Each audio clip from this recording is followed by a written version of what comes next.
Naša naloga je, da nudimo pomoč, kadar pride do tako imenovanega kibernetskega incidenta in predvsem, da nudimo pomoč tistemu, ki je žrtev napada.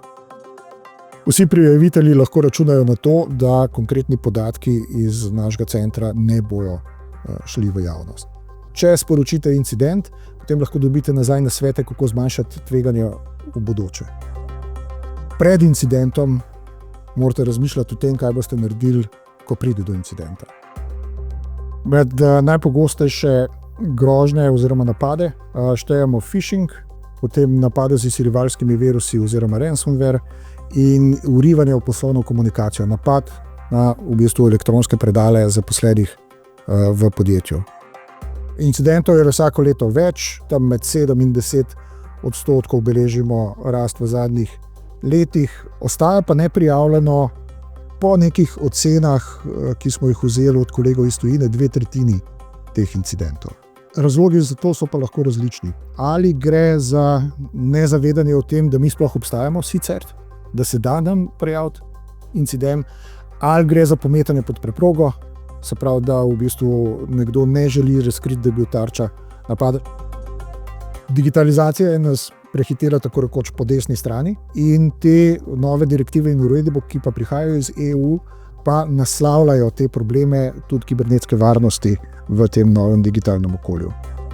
Regulativa v splošnem zahteva od podjetij višji nivo varnosti, kot ga trenutno dosegajo. V grobem lahko podjetja delimo v dve skupini. So podjetja, ki že imajo ISO 27001 oziroma vsaj upoštevajo zahteve tega standarda, ne? So pa podjetja, ki v resnici premalo ves čas vlagala v samo varnost in te imajo danes malo večji izziv. Ne glede na to, so zavezanci ali niso zavezanci. Mitov, s katerimi se srečujemo na področju varnosti, je kar nekaj.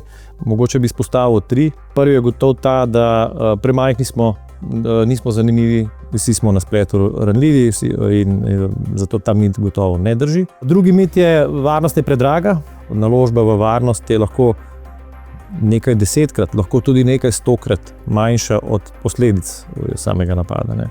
Tretji mit je pa to, da je varnost domena samo IT oddelkov.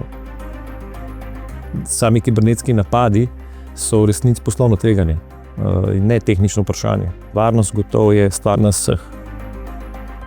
Sodelovanje z partnerji tudi zasebnega sektorja, kot je A1, je seveda pomembno, ker v bistvu moramo z ponudniki, ki nudijo storitve, biti v kontaktu in v sodelovanju z njimi pogosto v bistvu potem tudi dosežemo naročnike in izboljšamo varnost širše javnosti.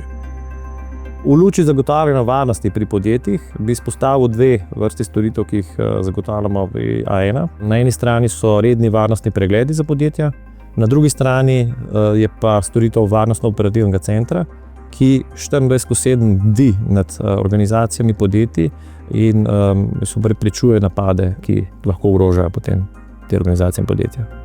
Glede na to, da res živimo v času hitrih sprememb, velja razumeti samo varnost kot proces, v bistvu stalnega izboljševanja.